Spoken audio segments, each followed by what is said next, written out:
Welcome to Alternatify, where we delve into the pivotal moments of history and ask, what if?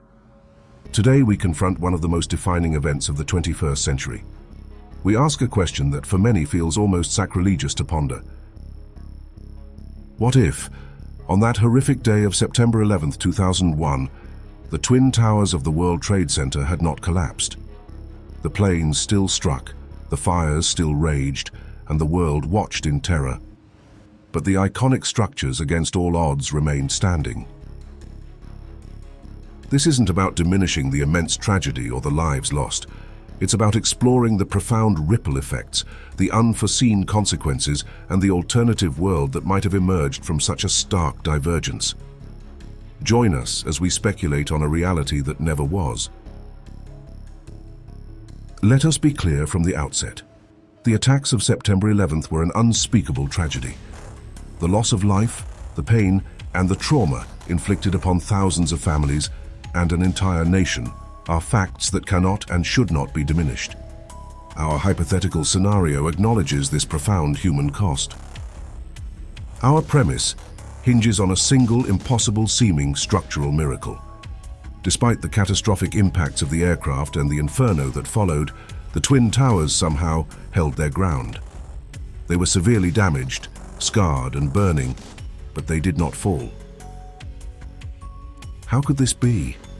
Perhaps the planes struck at a slightly different angle, missing critical support columns.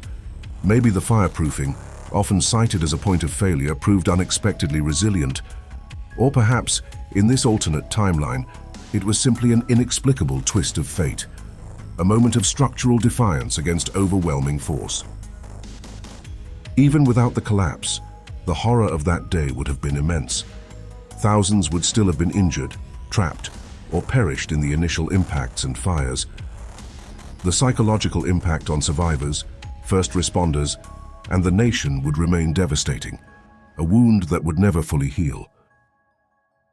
The physical landscape of Ground Zero, however, would be drastically different. Instead of a gaping void, two colossal, burning and severely damaged skyscrapers would dominate the skyline. They would stand as stark, terrifying monuments to the attack, visible for miles. Immediate efforts would shift dramatically. The focus would move from recovery in a debris field to the monumental task of stabilizing two compromised superstructures. Preventing further collapse, securing the buildings and evacuating remaining occupants would pose engineering challenges of unprecedented scale. The Bush administration would face intense scrutiny, but the narrative might be subtly altered. Without the iconic collapse, the immediate call for a war on terror might have been tempered. The focus could have shifted towards a more targeted, cautious, or even purely investigative approach, rather than immediate military retaliation. The absence of the tower's collapse would fundamentally alter the justification for the subsequent war on terror. The visual symbol of American might crumbling to dust fueled public support for military action. Without it, the appetite for prolonged interventions in Afghanistan and Iraq might have been significantly weaker. Public opinion could have demanded a more nuanced response, focusing on intelligence and law enforcement rather than large-scale invasions. This could have led to a very different geopolitical landscape, potentially avoiding the quagmires that followed.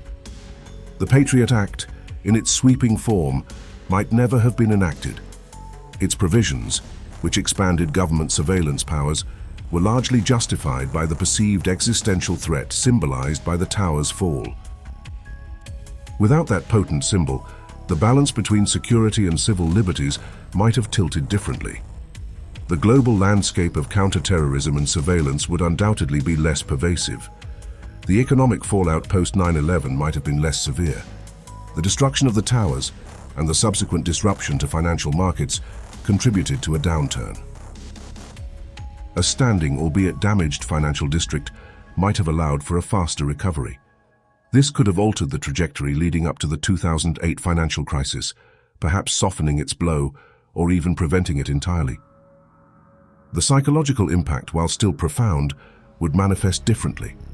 Instead of collective trauma from destruction, there might be a greater emphasis on resilience, on the defiance of structures that refuse to yield. The narrative could have shifted from vulnerability to an enduring strength. The architectural landscape of Lower Manhattan would be unrecognizable compared to our reality. The Freedom Tower, a symbol of rebirth from ashes, might never have been conceived. Instead, the focus would be on the monumental task of repairing or dismantling the damaged towers, a process that could take decades. Culturally, 9/11's influence on art, music, film, and literature would be profoundly altered. The narratives of loss, resilience, and rebuilding would be different. The imagery of the standing, scarred towers would inspire different forms of expression, leading to an entirely distinct cultural memory of the event. The long-term geopolitical consequences would be staggering. The rise of groups like ISIS, the Syrian civil war, and the global refugee crisis are all interconnected with the events and responses that followed 9/11. Without the collapse, the entire chain of events could have been broken, leading to a vastly different 21st century. Even in this alternate reality, the trauma of the attacks would be immense and enduring. The sight of the severely damaged towers, standing as constant physical reminders of the horror, could exacerbate psychological pain for survivors and the nation. This visible scar on the skyline might prevent a sense of closure.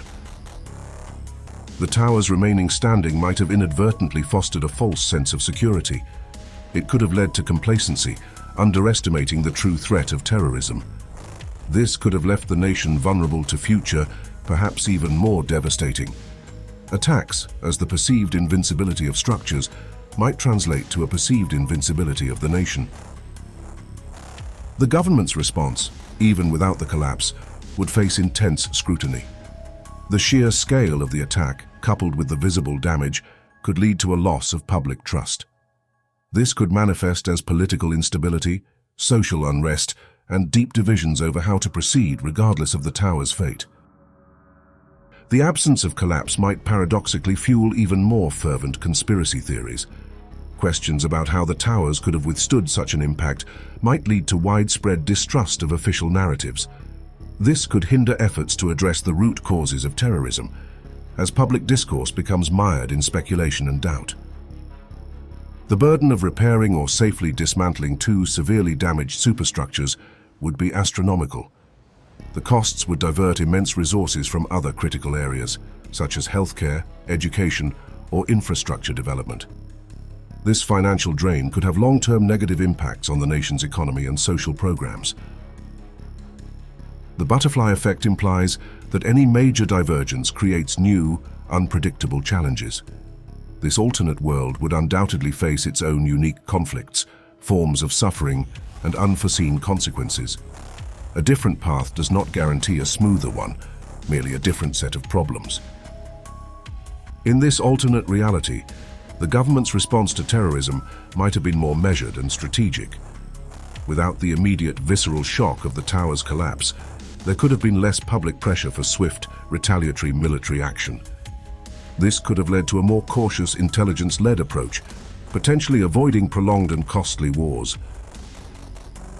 There might have been a greater emphasis on diplomacy and international cooperation.